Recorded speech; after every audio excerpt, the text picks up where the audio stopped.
बिस्मिल्लाहिर्रहमानिर्रहीम, अस्सलाम वालेकुम। आप देख रहे हैं हेड ऑन और मैं हूं मुनीफ फारूक। पाकिस्तान के अंदर या पाकिस्तान से बाहर कुछ भी बदल जाए, अगर कुछ नहीं बदलेगा पाकिस्तान के अंदर तो वो एक सियासी जमूद है और वो सियासी मसाइल हैं जो कि काफ़ी अरसे से हमारे मुल्क में हैं। अब हुकूमत अपना कॉन्फिडेंस जिसे कहते हैं ना, फ्रॉम स्ट्रेंथ टू स्ट्रेंथ हासिल करती जा रही है। बहुत कंफर्टेबल महसूस हो रही है। उन्हें फ़र्क ही कोई नहीं पड़ता कि सियासी जमातों के दरमियान कोई हम आहंगी नहीं है। जो अपोजिशन है वो सरापा एहतजाज है। मुआशी मसाइल बेशुमार हैं। मुआशी challenges with every passing day बढ़ रहे हैं। बहुत सारी चीज़ें ऐसी हैं जो कि एक नया चैलेंज बनकर उभर रही हैं। ग्लोबल इकॉनमी को हिट हो रही है। तो ज़ाहिर बात है, पाकिस्तान तो ऑलरेडी एक स्ट्रगलिंग इकॉनमी है। बहुत से मसाइल हैं यहाँ पर। लेकिन इस वक्त पाकिस्तान तहरीक इंसाफ या अगर अपोजिशन का कहा जाए तो उनका मुद्दा एक ही है, हम अडयाला जाएंगे, हम अडयाला नहीं जाएंगे। अगर जाएंगे तो क्या होगा, घर बैठे इमरान खान साहब रिलीज़ नहीं होंगे, और अगर एहतजाज कर भी लिया तब भी अब तक का ट्रैक रिकॉर्ड ये कहता है कि कोई फ़र्क नहीं पड़ता। हुकूमत उसके बरक्स शायद अब इमरान खान साहब के टॉपिक के ऊपर बात भी नहीं करना चाहती। खलवत में जलवत में एक ही बात होती है कि यार आप इसके बारे में बात क्यों करते हैं, इर्रेलेवेंट है। हम सियासी तौर पर भी इर्रेलेवेंट है। और हु केयर्स कि इमरान खान जेल में रहें या बाहर रहें। अब बहुत सा पानी पुलों के नीचे से गुजर चुका है। ये वो बातें हैं जो पाकिस्तान के अंदर जो इस वक्त हुकूमत मौजूद है उसके करता धरता ये बातें करते हैं कि यार आप रेलेवेंट चीज़ों के बारे में बात करें। इमरान खान साहब का टॉपिक तो इर्रेलेवेंट हो चुका है। ये पहला मौका नहीं है। हमारे मुल्क में वैसे भी ऐसे हालात मामलात रहे हैं माजी में भी, जहाँ कहा जाता रहा है कि चीज़ें मुख्तलिफ हो गई, हालात बदल गए, लेकिन फिर एकदम तब्दीली भी आ जाती है। मैं अपने मेहमानों का तारुफ करवाता हूँ। ये एक इशू है और सियासी मसाइल भी हैं। इस पर बात करने के लिए मेरे साथ मौजूद हैं बैरिस्टर अकील मलिक साहब, जो कि वज़ीर मुमलिकत हैं बराए कानून व इंसाफ। और बहुत शुक्रिया मलिक साहब आपका। और मेरे साथ मौजूद हैं पाकिस्तान के सीनियर सहाफ़ी जनाब जावेद चौधरी साहब, बहुत शुक्रिया चौधरी साहब आपका। और जनाब अतर काज़मी साहब, सीनियर सहाफ़ी, सीनियर एंकर पर्सन हमारे साथ मौजूद हैं। अतर काज़मी साहब आपका भी बहुत शुक्रिया। वैसे क्योंकि हुकूमत का मौक़िफ़ तो ना, हुकूमत का कॉन्फिडेंस नज़र भी आ रहा होता है। वो जैसे हमारे भाई बैरिस्टर अकील मलिक साहब में तो वो कहते हैं ना, बीमिंग विद कॉन्फिडेंस, वो आजकल बहुत कंफर्टेबल है। तो लिहाजा उनको तो मैं इम्तहान में डालना नहीं चाहूँगा, क्योंकि वो मेरे से इम्तहान में डलेंगे नहीं, क्योंकि वो हुकूमत ही इतनी कंफर्टेबल है। तो मैं चौधरी साहब आपसे पूछना चाहूँगा सबसे पहले कि ये आपने जो आज जलसे में आवाज़ें सुनी हैं, मतलब वो नियाज़ी साहब एक कुछ दिनों से कह रहे थे कि आप लोग नहीं जाते और खान साहब को आपने फुटबॉल बनाया हुआ है। यहाँ आज पीटीआई के अंदर से जुनैद अकबर खान साहब उन्हें जवाब दे रहे हैं कि इतने मैसेज आए तो ग्राउंड पे तो 2000 बंदा नहीं निकलता।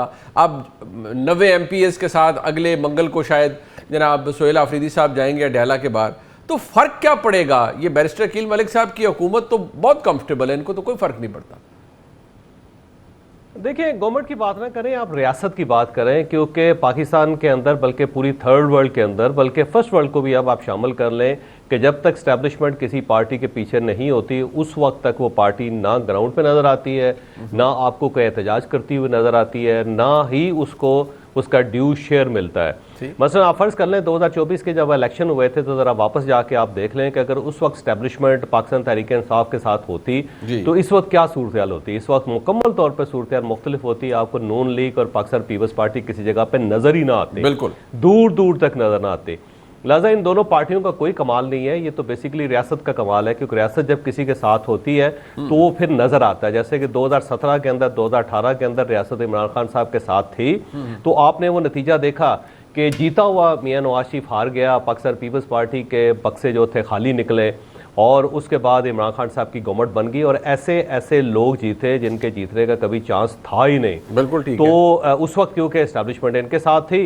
और उसके बाद 2024 का जब इलेक्शन हुआ तो इमरान खान साहब ने बहुत ज़्यादा वोट हासिल किए, उन्होंने खंभों को खड़ा किया ना, खंभे भी वाकई जीत के कौमी असम्बली में भी आए और साथ साथ सूबाई असम्बलियों के अंदर भी आए। लेकिन रात 12 बजे के बाद जो कुछ हुआ वो आपके सामने, हर चीज़ बदल गई। तो ये याद रखें सर कि एस्टैब्लिशमेंट बड़ी इंपॉर्टेंट होती है और वो जिसको सपोर्ट करती है वही कामयाब होता है।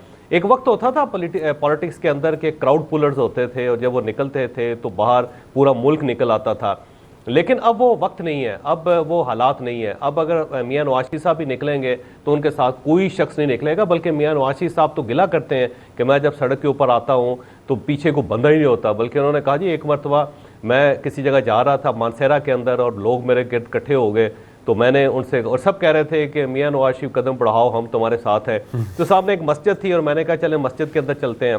ठीक। उन्होंने कहा जब मैं मस्जिद के अंदर दाखिल हुआ तो एक बंदा भी मेरे पीछे नहीं था।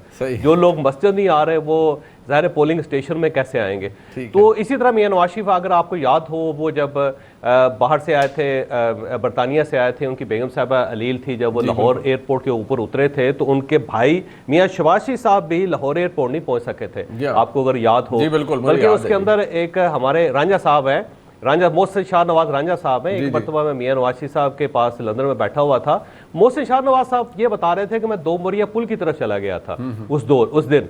तो मियां नवाज शरीफ साहब ने पूछा कि मुझे ये बताओ कि मैं एयरपोर्ट था, आप 2 मोरिया पुल क्या करने चले गए थे? और मोहसिन शाह नवाज रांझा साहब के पास जवाब कोई नहीं था, और वो इतनी ज्यादा किट लगाई उन्होंने कि वो बाकायदा एम्बैरस हो गई शाह नवाज रांझा साहब, क्योंकि मियां नवाज शरीफ साहब बार बार पूछ रहे थे भाई आपने एयरपोर्ट आना था। देखिए जोग्राफिया बदल जाता है के लिए, जोग्राफिया बदल जाता है। 2 मोरिया पुल चले गए सर, जब दरमियान में एस्टेब्लिशमेंट थी तो वो मोहसिन शाह नवाज रांझा साहब भी 2 मोरिया पुल चले गए थे। तो ये एक हकीकत है सर।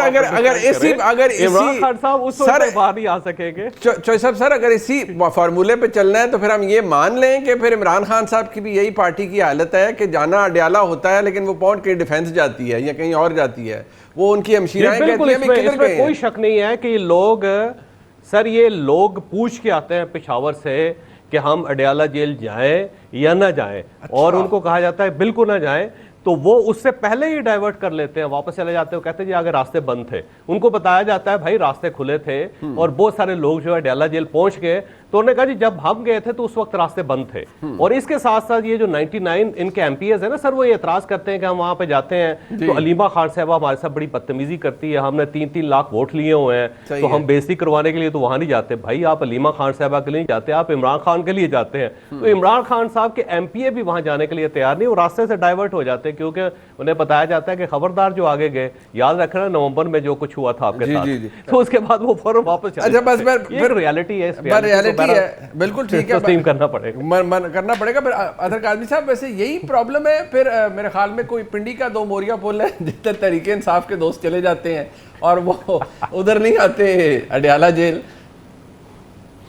देखिए टू बी ऑनेस्ट मुझे तो एग्जैक्टली नहीं पता कि कौन सा पुल है, लेकिन जो सूरत हाल है वो चौधरी साहब सीनियर सहाफ़ी उन्होंने शेयर की है। अब उसके ऊपर हमें खुश होना चाहिए या परेशान होना चाहिए, ये फैसला फिर हम खुद कर सकते हैं। दूसरी बात ये है कि देखें इस वक्त थोड़ा सा डिफरेंस जो मुझे नजर आ रहा है इस दफा, इसमें कोई दो राय नहीं, चौधरी साहब ने यहाँ के जो तल्ख हकायक हैं वो बयान किए हैं। मसला ये है कि जब नून लीग गई और जनरल मुशर्रफ आ गए तो आपको कहीं पे नून लीग फिर नजर नहीं आई। इसी तरीके से जब पीपल्स पार्टी गई तो पीपल्स पार्टी नजर नहीं आई। जब वो वापस आए फिर उनकी हुकूमत वगैरह बनी, जो कुछ भी है। इस वक्त ये है कि एक निज़ाम ऐसा है उसके अंदर तरीके इंसाफ अभी भी एक पॉलिटिकल, जिसे आप कह सकते हैं रियलिटी के तौर पे एग्जिस्ट कर रही है। एक सूबे में उनकी हुकूमत है, वफाक के अंदर भी उन्होंने काफी ज्यादा वोट लिया हुआ, इसलिए कि इलेक्शन से पहले तो देखे ना प्रेडिक्ट किया जा रहा था कि उनको कोई वोट नहीं पड़ेगा, इतने उनके बंदे नहीं आएंगे, ये नहीं होगा वो नहीं होगा। तो जहां पे पाकिस्तान तहरीक इंसाफ पहली दफा ये सब कुछ एक्सपीरियंस कर रही है जो माजी में नून लीग और पीपल्स पार्टी वाले एक्सपीरियंस कर चुके हैं, वहां पे ये निजाम पहली दफा तहरीक इंसाफ को एक्सपीरियंस कर रहा है। वो जो जमातें थी वो तितर बितर हो जाती थी, वो इतनी ज्यादा पेस्टर नहीं करती। अथर भाई 2018 से ऑनवर्ड्स मुस्लिम लीग नून तो मौजूद भी रही, गिरफ्तारियां भी हुई, सब कुछ हुई, इलेक्शन भी बाई इलेक्शन लड़ते रहे, जीतते भी रहे, बल्कि वही टाइम था उनकी मकबूलियत का। तो आपको लगता है उसका क्रेडिट मुस्लिम लीग नून को देना चाहिए या उस निज़ाम को जो कम सख्त था आज की निस्बत? देखिए एक तो नून लीग को, आप नून लीग से तो उसका क्रेडिट नहीं ले सकते, लेकिन उस वक्त सूरत हाल डिफरेंट थी। ये सूरत हाल नहीं थी। आपने देखा कि अदालतों से मियां साहब को बाहर लंदन भिजवाया गया, पीका एक्ट में थोड़ी सी तरमीम की गई, अतर मिनुल्लाह साहब ने उसी वक्त उसको उड़ा दिया। अब तो देखिए माशाल्लाह नई अदालत बन गई, पीका कानून बन गया, बहुत सारे ऐसे कानून बन गए कि बहुत कुछ तब्दील हो गया। अब ये वो सिस्टम नहीं रहा जिसके अंदर पहले सियासत होती थी और अपोजिशन होती थी। अब एक टोटल डिफरेंट चीज हम देख रहे हैं। तो उसके अंदर आपको ग्राउंड रियलिटीज नजर आएंगी, लेकिन आपको आज भी तहरीक इंसाफ एक हकीकत है और उनके बहुत सारे फैसले ऐसे हैं जिन पे आप तनकीद कर सकते हैं और उन पे तनकीद बनती भी है, लेकिन हुकूमत के लिए आज भी वो मसला है और ये एक रेलेवेंट मसला है। अच्छा बैरिस्टर अकील मलिक साहब, वैसे तो मुझे पता है आपकी कुर्सी जिस पर आप तशरीफ फरमा है वो बहुत कंफर्टेबल है, जारी बात है। जो चौधरी साहब ने बताया है कि रियासती ताकत आपके साथ है, आप वैसे ही मुस्कुराते रहते हैं और जब बंदा ताकत में हो तो ज़्यादा अच्छा मुस्कुराता है। तो आपकी ताकत से तो मैं मरूब हूँ और मैं खाइफ भी हूँ ख़ास तौर पर, मैं इसको मेंशन करना चाहता हूँ यहाँ पर। तो इस ताकत के साथ आप जो तहरीक इंसाफ के साथ कर रहे हैं, वो हालत उनकी ये है कि वो अब आपस में लड़ रहे हैं। अब उन्होंने अडयाला जेल जाना है 90 MPs के साथ, तो चले एक नाका खोल देना, थोड़ा सा करीब ले जाए उन्हें, कम से कम अपने लीडर के करीब तो जाने दें उन्हें। आपने तो सिरे से हर चीज़ बंद की हुई है। और जो चौधरी साहब ने कहा है कि असल ताकत आपके पीछे जो है, अब उसके बारे में तो मैं लाभकुशाई नहीं कर सकता, क्योंकि मैं आपकी तरह ताकतवर नहीं हूँ। बिस्मिल्लाह मुनीब भाई, बहुत बहुत शुक्रिया। मुनीब साहब, बात यह है कि देखें ना, माहौल जो है जिसका जिक्र किया जा रहा है और शायद इस तरह की एक तस्वीर या मंजरकशी की जा रही है कि शायद बहुत ही ज्यादा सख्तियां हैं। यहाँ पे देखें, एक सूबे में हुकूमत है, वहाँ पे सूबे के अंदर जिस तरह के मसाइल हैं या जो मसाइल दरपेश है वहाँ की आवाम को, बावजूद इसके के तमाम तर वसाइल होने के अलावा भी जो है वहाँ की जो सूबे की एडमिनिस्ट्रेशन है या जो चीफ एग्जीक्यूटिव हैं, सूबे का वजीर आला है, उसको जाके जलसों में, नारों में दिलचस्पी है, अपनी आवाम के साथ बिल्कुल कोई दिलचस्पी नहीं। दावा तो ये किया जाता है कि हम वो 99 सीटों का जिक्र अभी किया जावेद चौधरी साहब ने, तो मेजॉरिटी तो उनके पास है केपी में, तो वहां पे कुछ करके दिखाएं, फिर आवाम को कम से कम हो। मैं बल्कि सुन रहा था सोशल मीडिया पे कि एक खातून MPA जो है वो मानसेरा के जलसे में ये मुतालबा कर रही थी, आपको फंड्स चाहिए डेवलपमेंट के लिए या इमरान खान की रिहाई चाहिए। तो आगे से सुभान अल्लाह जवाब भी ऐसा ही आया। बरकैफ मैं ये जरूर आपको कहूंगा कि हालात हमेशा जो है वो इस तरह की जो सख्तियां थी या जो मामला थे, हम भी अपने टाइम पे एज ऑपोजिशन गुजरे, ये कोई ऐसी बात नहीं है। अभी तो ये सख्ती हालात ही कोई नहीं है। अब अपनी जो इनकी इन फाइटिंग है, जो ग्रुप्स बने हुए हैं पार्टी के अंदर, वो हमने तो नहीं कहे कि आप ग्रुप्स बनाएं या आप जो है वो एक बहन के कहने पे चलें, या पार्टी की जो लीडरशिप है, जो क़यादत है, जो मौजूद है। सर आपके दौर में ज्यादा सख्ती थी और आज सख्ती कम है, आप ये फरमा रहे हैं?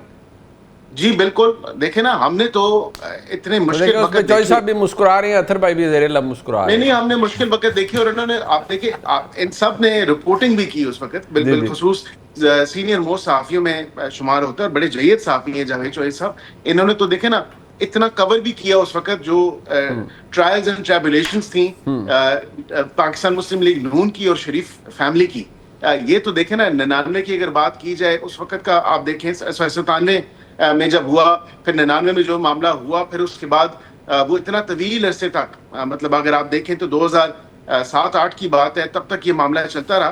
तो ये सख्तियां और ये जो आजमाइशें हैं, ये तो हमने एक डिक्टेटरशिप के अंदर भी देखी हैं और हमने झेली हैं, सही हैं। यहाँ पे तो जमहूरियत है, इस जमहूरियत के अंदर हुस्न जमहूरियत देखें, एक सूबे में इनकी हुकूमत है और वहां पे भी वो एक बिल्कुल ना अहल किस्म की हुकूमत है, ना है लोगों का टोला बैठा हुआ है, काम करने से बिल्कुल उनको कोई सरोकार नहीं है। लेकिन हाँ, वहां पे कलम छोड़ मुहिम और तहरीक चलाने का जो है, ताकि एक दिन और जो है वो हमें काम ना करना पड़े, क्योंकि काम तो वैसे ही नहीं कर रही उस सूबे की एडमिनिस्ट्रेशन और सूबे के लेकिन आप उनके कुछ बुनियादी मसाइल भी हल नहीं कर रहे ना। इमरान खान साहब से मुलाकात, शायद ये वो आगे पीछे, उनकी बहनें सरापा एहतजाज हैं, आप उनके बुनियादी मसाइल, उनका मसला यही है कि इमरान खान साहब तक रसाई आप दे नहीं रहे और आप उस चीज़ को इधर उधर करी जा रहे हैं। तो उसके अंदर उनका मसला मैं बता देता हूँ। उनका मसला ये है कि इमरान खान साहब से मुलाकात करके फिर जिस किस्म की एक जहन साजी की जाती है, फिर एक नैरेटिव बिल्डिंग की जाती है,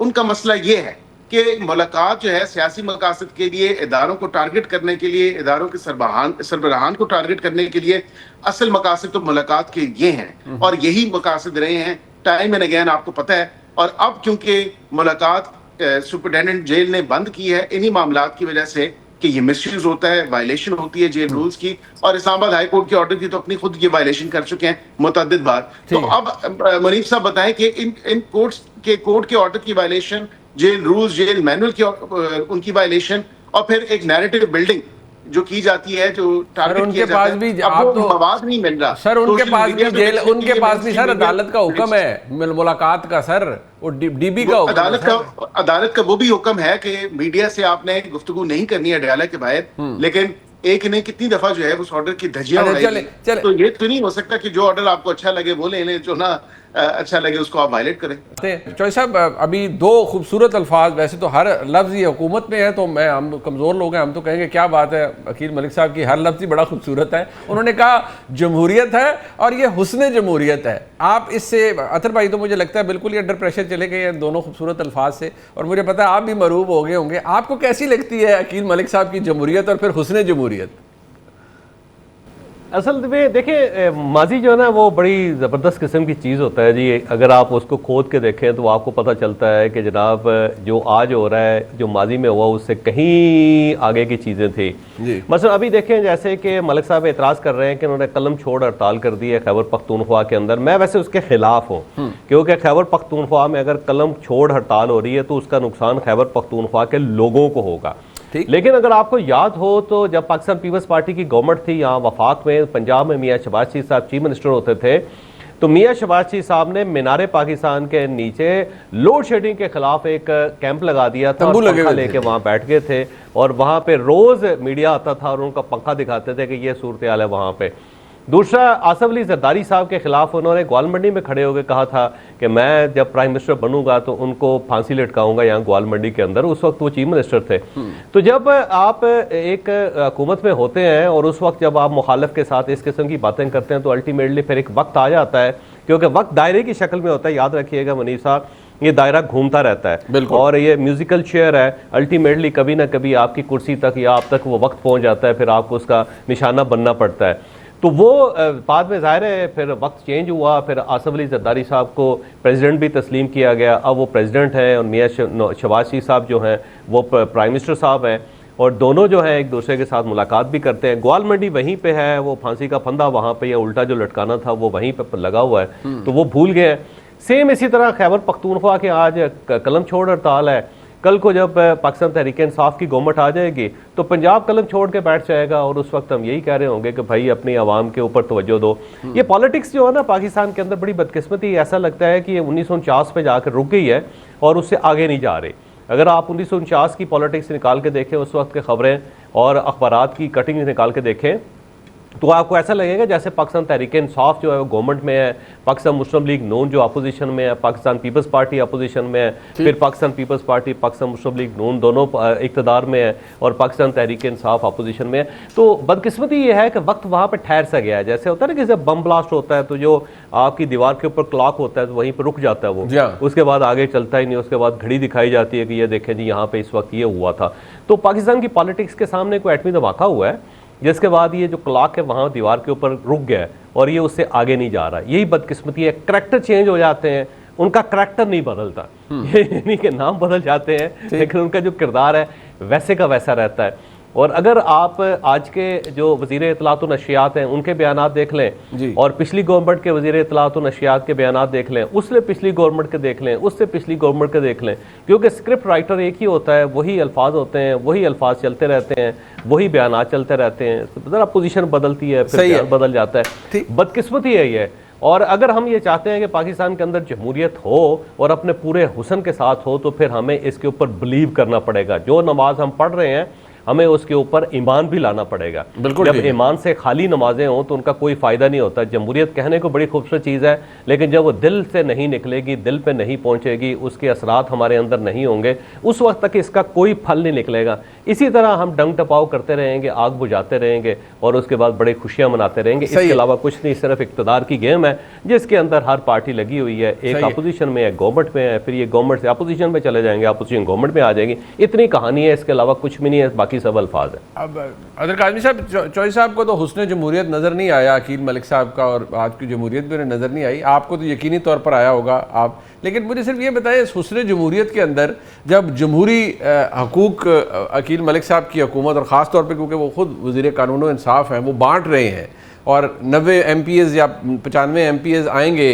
आफरीदी साहब के साथ, तो क्या वो हकीकी तौर पर इस हुकूमत पर, जो अकील मलिक साहब की हुकूमत है जो बहुत ताकतवर भी है, उसके ऊपर को असर डाल सकेंगे इस दफ़ा या नहीं, आपको लगता है? देखिए, एक तो अकील मलिक साहब जो हुकूमत के मिनिस्टर हैं और क्रेडिट गोज टू हिम कि उनके ऊपर आप तनकीद भी करते हैं और वो तनकीद सुनते भी हैं, और यही जमहूरियत का एक हुस्न तो ये है। दूसरी बात ये है कि जिस तरह आपने कहा कि जमहूरियत नजर आ रही है या नहीं नजर आ रही, एक किरदार होता था, एक खातून थी बाबा वांगा, वो उनकी बेनाई नहीं थी, उनको कुछ नजर नहीं आता था, लेकिन वो मुस्तकबिल में सब कुछ उनको नजर आ रहा होता था, वो पेशेंट गोई करती थी। अच्छा। तो मेरे जो बहुत ज्यादा फेवरेट मेरे भाई जो हैं अकील मलिक साहब, ये पाकिस्तानी सियासत के बाबा वांगा है, लेकिन फर्क सिर्फ इतना है कि इनको पिछली चीजें नजर आती हैं, मौजूदा चीजें नजर नहीं आ रही, सिर्फ इतना। इनको मुस्तकबिल का कुछ नहीं है, इनको सिर्फ मौजूदा चीजें जो है वो कोई नजर नहीं आ रही। तो ये जो है ना वो 2.1 वर्जन है बाबा वांगा का, कि पिछली चीजें इनको नजर आती है। बाबा वांगा सानी आप कह सकते हैं। जी, बाबा वांगा सानी है, इनको पर पिछली चीजें नजर आ रही हैं। तो हो सकता है कुछ सालों के बाद इनको दोबारा ये चीजें नजर आना शुरू हो जाएं। देखें, इसमें अकील साहब की भी एक जमात है और एक पॉलिटिकल जमात है। मेन चीज ये है कि मुनीब साहब जो हमने यहाँ से लेना है कि हमने को एग्जिस्ट करना है। जी, पीटीआई को भी ये समझने की जरूरत है कि ये सियासी जमातें हैं तो आपके लिए स्पेस है, और इनको भी ये समझने की जरूरत है कि ऑपोजिशन है तो इनके लिए जमहूरी स्पेस है। जब तक हम को एग्जिस्ट नहीं करेंगे, एक दूसरे के मैंडेट का एहतराम नहीं करेंगे, यहाँ पे मसला बना रहेगा, और हर आने वाले दिन के साथ इस मसले की जो संगीनी है उसमें इजाफा होता जाएगा। जिस तरह चौधरी साहब ने फरमाया ना कि यहाँ पे लगता ऐसे है कि जमहूरियत और सियासत के ऊपर कोई धमाका हो गया, यकीन कीजिए यही सूरत हाल है। और ये धमाके अक्सर हमारे अपने सियासतदान भाई करते हैं, इनको खुद मिल बैठ के ये फैसला करना है। अगर एमपीए हजरात यहाँ पे आ जाएंगे तो कौन सी क़यामत आ जाएगी। अगर वो डयाला जेल के बाहर आके घंटा 2 घंटा 10 घंटा एहतजाज कर लें तो कौन सा ऐसा मसला बन जाएगा। तो ये थोड़ा सा हुकूमत को भी देखने की जरूरत है।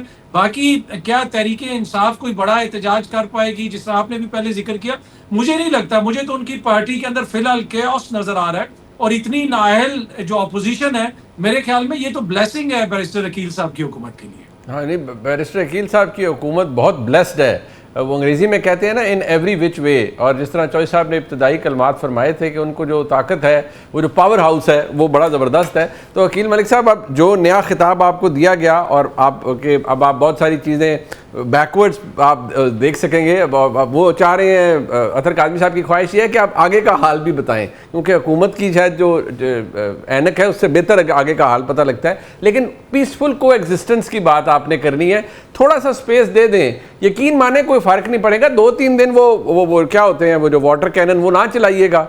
एमपी हजरात आएंगे, आप गर्मी का वक्त है, पंखे लगवाएं उधर उनके लिए, और थोड़ा सा वो बैठ जाएंगे, एहतजाज करेंगे। तो थोड़ा स्पेस दे दें आप, सियासी स्पेस आपने देनी है, जो मान जाइए कि आप नहीं दे रहे। नहीं, यहाँ तक मैं इस बात तक तो इत्तेफाक करता हूँ, बहुत खूबसूरत और अच्छी बात की अतर काज़मी साहब ने, कि we'll have to learn to coexist peacefully। और वो coexistence पॉलिटिकल पार्टीज की तभी हो सकती है जब पॉलिटिकल पार्टीज आपस में गुफ्तो शनीद हों। मसला यहाँ पे क्या है कि या नाअहली है या शेयर इनकॉम्पिटेंस कह लें। पीटीआई के जितनी भी लीडरशिप जो मौजूद है वो बात ही नहीं करना चाहते, या वो डरे हुए हैं या वो सहमे हुए हैं। जिनको मैंडेट भी दिया बानी पीटीआई ने, कहा कि अचक जई साहब के पास मैंडेट है, उनकी तरफ से भी कोई मूवमेंट नहीं है। तो मेरे ख्याल से कितनी दफा हमने पीसफुली को एग्जिस्ट करने की कोशिशें की, फिर 3 नशिस्तें आपको याद होगा, उसमें बैठे, बातचीत हुई, वो फिर उठ के चले गए। तो हम तो तब से यही कह रहे हैं कि ये तमाम सियासी जमातों को खुद मिल बैठ के जो है तमाम मामलात पे देखना होगा, हमें इंट्रोस्पेक्शन करनी होगी। बाबा वांगा सानी का तो मुझे टाइटल आपने दे दिया, लेकिन इंट्रोस्पेक्शन पास कॉन्डक्ट से ही होती है कि जो हमने पहले किया क्या आगे हम कर सकते हैं, या हमें करना चाहिए या नहीं। तो फिर मेरे ख्याल से ये तमाम बहस जो है इसका लुबे लबाब यही होना चाहिए कि मुज़ाकरात, डायलॉग, डिस्कोर्स वही चीज़ है जो हमें आगे बढ़ा सकती है, और जो दूरियां हैं, जो तलखियां हैं, आपस की जो इश्यूज हैं, उनको मिटाने के लिए, उनको ओवरकम करने के लिए हमें इकट्ठा बैठने की जरूरत है, बैठना होगा। शायद जहां पे नजरें लगाएं, पीटीआई के दोस्त पिछले 2 साल से बैठे हैं, वहां से भी कई दफा ये पैगाम आ चुका कि आप आपस में बैठें, आप आपस में अपने इश्यूज डिस्कस करें, रिजॉल्व करें। सियासी जमातों को आपस में ही बैठने की जरूरत है, लेकिन पता नहीं उनकी फहम फरासत में ये बात आएगी या नहीं आएगी। मुझे आज दिन तक तो ये बात नजर नहीं आई कि वो हमारे साथ बैठना चाहते हैं या नहीं चाहते, या हो सकता है बैठना चाहते भी हो। लेकिन मनीष साहब, एक डर उनको सोशल मीडिया वॉरियर्स की तरफ से भी है, जो उनके ट्रोल्स हैं, कि भाई वो उनकी किट लगाना शुरू कर देंगे या उनको बुरा भला कहना शुरू कर देंगे। तो इस डर से, इस खौफ से मुझे लगता है कि वो इज्तनाब करते हैं किसी भी किस्म की नशिस्त से। नहीं, बट ये फहम फरासत आपने कहा नहीं है, वो उनको इशू ये है कि वो आपके इख्तियार की बात करते हैं। वो कहते हैं हम बैठने के लिए तैयार हैं, लेकिन आपके पास बहुत सी चीज़ों का इख्तियार नहीं है, वो इसलिए भी आपसे शायद नहीं कतराते हैं बैठने से। नहीं, उसमें फिर हमारा ब्लफ कॉल आउट कर लेना। अगर वाकई हम कुछ नहीं दे सकते तो मेरे ख्याल से अवाम के सामने दूध का दूध और पानी का पानी होगा। तो मैं ये इस बात पे जरूर आपको कहूंगा कि एक नहीं मुतअद्दिद बार वजीर आजम ने भी दावत दी, तो आजमा के देख लें, बैठ जाएं, देखें क्या बात है, कहाँ तक बात पहुंचती है। और वाकईतन अगर हम अपनी बात का पास ना रख सके और अपनी बात पे ना पहरा दे सके तो फिर मेरे ख्याल से वाकईतन ये एक बहुत ही शेमफुल बात होगी। मैं समझता हूं कि बिल्कुल सियासी जमातों को बैठना चाहिए और सूनर रादर देन लेटर ये बेहतर होगा कि इसी में ही जमहूरियत है और इसी में ही जमहूरियत का हुस्न है। तो इनको भी सोचना चाहिए कि पॉलिटिकल पार्टीज ने अगर आपस में मामला डिसाइड करके आगे चलना है और आगे बढ़ना है और अपनी स्पेस खुद क्रिएट करनी है, तो यही एक वो वाहिद रास्ता है जिसमें बैठ के बातचीत करके तमाम मामलात को आगे खुश उसलूबी से बढ़ा सकते हैं। चौधरी साहब, ये क्योंकि शायद एहतजाज का तो अतर काज़मी साहब ने भी कहा कि वो तो तहरीक इंसाफ को उसका फ़ायदा होगा नहीं, बातचीत कोई हुकूमत से करना नहीं चाहता, लेकिन कुछ लोग ये कहते हैं कि नहीं, आफरीदी साहब भी अब जो कर रहे हैं वो शायद दिखावे के लिए है। तनकीद उन पर कुछ लोग कर रहे हैं कि नहीं, वो उनकी भी सेटलमेंट हुई हुई है हुकूमत से कि वो एक फसाड क्रिएट करेंगे जिसमें वो कहेंगे मैं बहुत खिलाफ हूँ इस्टेब्लिशमेंट के और हुकूमत के, लेकिन अंदर से वो मुकम्मल कोऑपरेशन दे रहे हैं इस निज़ाम को। क्या इन खबरों में सदाकत हो सकती है?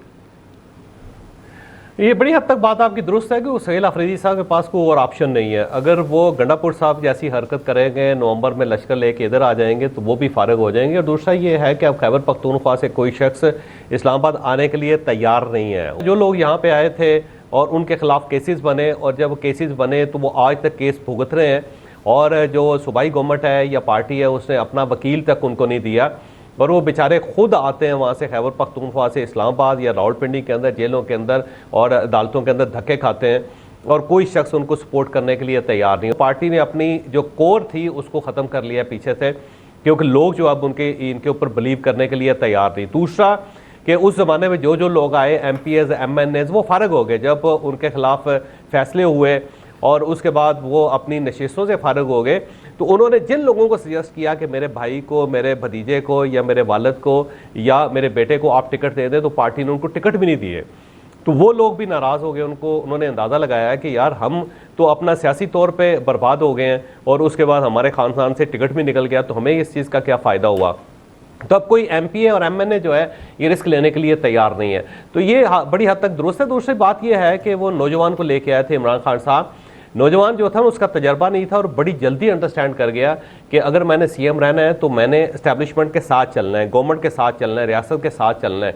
अगर मैं इनके साथ नहीं चलूँगा तो मेरे खिलाफ किसी वक्त भी फैसला आ जाएगा, मैं फारिग हो जाऊँगा, और उसके बाद मेरा कोई वाली वारिस नहीं होगा। तो वो भी थोड़ा सा डिस्टेंस पे है, वो भी सिर्फ फेस सेविंग कर रहा है, और इसके अलावा मेरा नहीं ख्याल कि वो को बहुत ज़्यादा सीरियस है कि इमरान खान साहब को बाहर निकलना चाहिए। दूसरी ये बात दुरुस्त है कि जिस दिन इमरान खान साहब जेल से बाहर आएंगे ये सारे चेहरे फारिग हो जाएंगे, ना इनके अंदर कोई सेनेटर रहेगा, ना कोई MPA रहेगा, ना MNA रहेगा, और अगर रहेगा भी तो किसी जगह पे नज़र नहीं आएगा। तो आपका क्या ख्याल है कि गौहर खान साहब जो है उसके बाद चेयरमैन रहेंगे, या सलमान अकबर राजा साहब उनकी कोई अहमियत रह जाएगी, या अलीमा खान साहबा जो है उनकी कोई हैसियत होगी, या सुहेल अफरीदी साहब की होगी, तो सब फारिग हो जाएंगे। तो वो समझते हैं कि ठीक है इमरान खान साहब अपनी आई भुगत रहे हैं या फिर उनके ऊपर बुरा वक्त है, अल्लाह ताला से दुआ करें कि उस बुरे वक्त को टाल दिया जाए, और उस वक्त तक हमें एक मौका मिला हुआ है तो हम इस मौके का फ़ायदा क्यों ना उठाएं।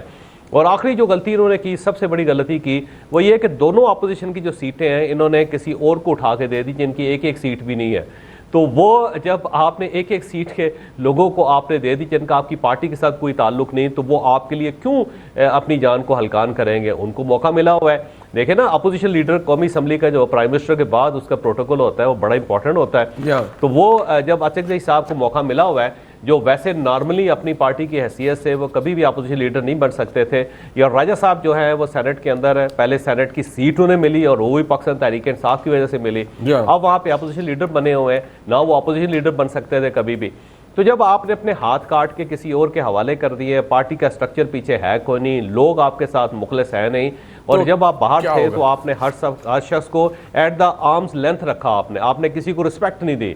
तो आज क्यों लोग अपनी जान देंगे आपके लिए या आपके लिए अपने आप को कुर्बान करेंगे? तो मेरा नहीं ख्याल कि पाकिस्तान तहरीक इंसाफ के अंदर कोई शख्स इंक्लूडिंग अलीमा खान साहबा या सलमान अकबर राजा साहब, कोई शख्स ये चाहता है कि इमरान खान साहब बाहर आएँ।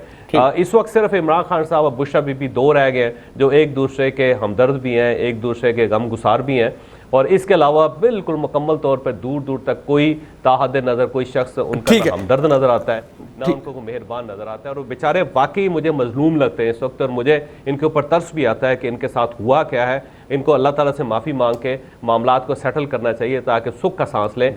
पार्टी के अंदर कोई जान नहीं है, कोई शख्स बाहर नहीं निकलेगा, कोई इमरान खान साहब का झंडा नहीं उठाएगा, कोई इस जेल को तोड़ नहीं सकेगा। इस हकीकत को अब इमरान खान साहब को मान लेना चाहिए।